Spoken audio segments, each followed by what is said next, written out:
heart to see how this great city and this great state has descended into totalitarian hell. I never thought that I would see a young mother being arrested and handcuffed in her own home. And her crime was to post a protest against Daniel Andrews on Facebook. I never thought that I would see a scene in my country where the police opened fire with rubber bullets.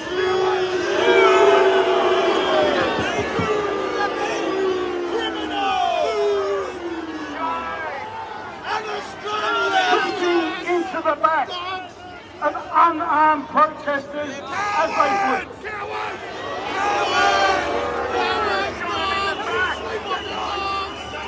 And I never thought that I would see Dr. Mark Hobart, a doctor's surgery, where Dan's black shirts went into that doctor's surgery and stole confidential patient files.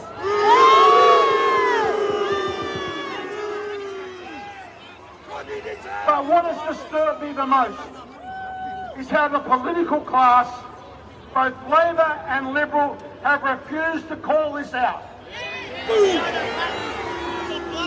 Right here on the steps of this Parliament, to say the Premier of this nation is a bully, and a thug, and an abuser of human rights. And a coward.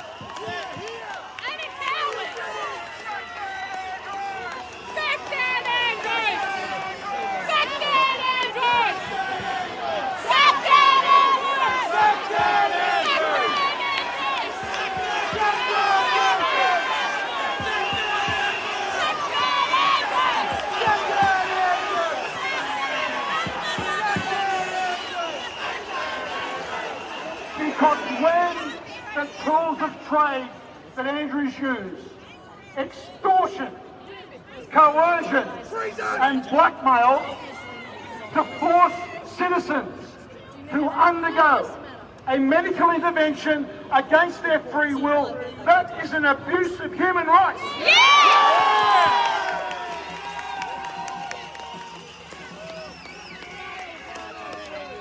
No Australian in this country should ever have to fear losing their job because they don't want to participate in a medical experiment.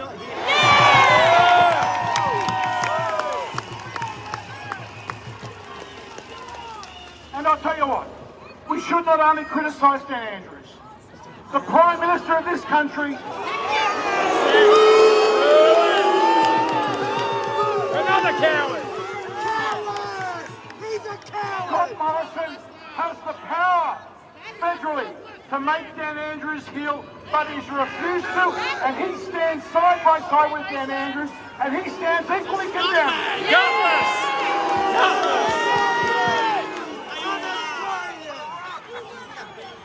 Now, as Australians, we inherit as our birthright, as do those that come from across the seas, that take the pledge to be Australians. Part of that birthright that we have are our basic fundamental freedoms. They are not there for politicians to take away.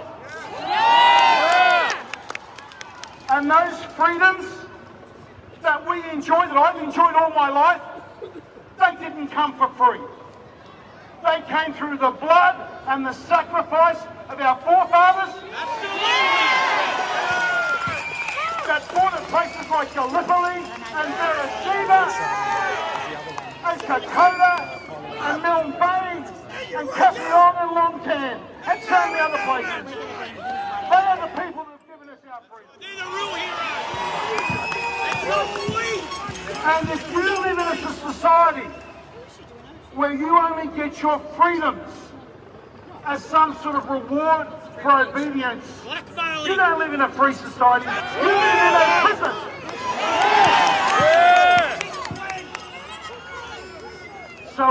lot of fights ahead of us.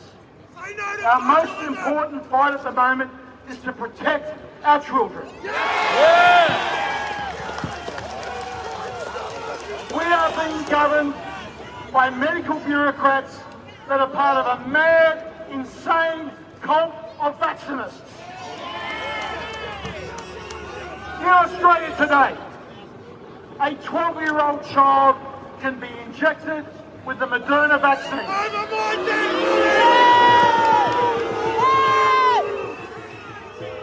But in the USA, the medical regulators in the USA won't approve Moderna for 12-year-old children, but they inject it here in Australian kids. It is the same in France. You cannot inject a 12-year-old kid with Moderna. In Germany, you cannot inject a 12-year-old child with Moderna. In Denmark, in Sweden, in Norway, in Finland and Luxembourg and other countries, you cannot inject a 12-year-old child with Moderna. But our health regulators have said it's okay, let's inject this stuff into our kids. And I say no, that's wrong. That's correct! He needs to go! But I want to leave you today with a message of hope. The crowd we see today, the tide is turning.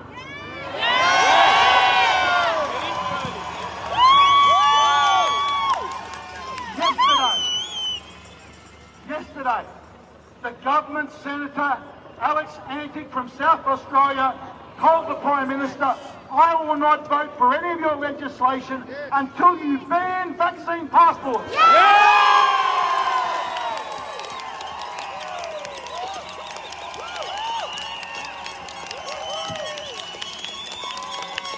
So where, several months ago, I stood alone arguing against vaccine passports, we now have another 6 members of Parliament, and I'll tell you what, there's more to come.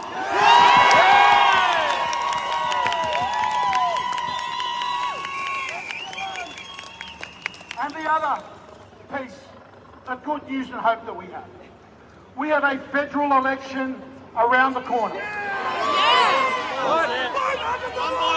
And by the provisions of this little book called the Constitution, it says that if a law of a state is inconsistent with a federal law, the federal law takes precedence.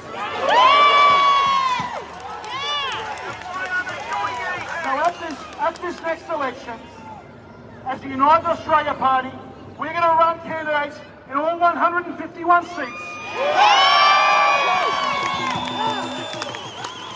We are coming after the Labor and the Liberal parties because you cannot trust them. And after that next election, we will put legislation through that federal parliament that will bring Daniel Andrews to his knees.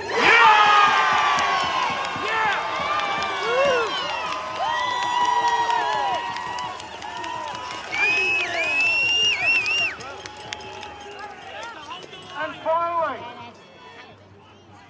this is the hill that I planted my flag upon.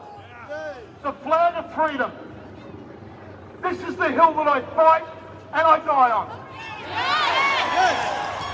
Because it's for the young kids out there that we want to hand this country with greater freedoms, greater prosperity than we inherited from our forefathers.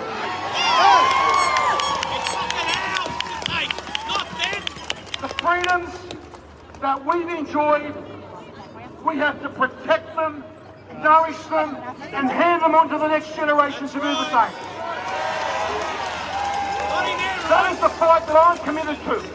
And I'm going to fight every single hour of every single day up until the next election to hold them all to account. That's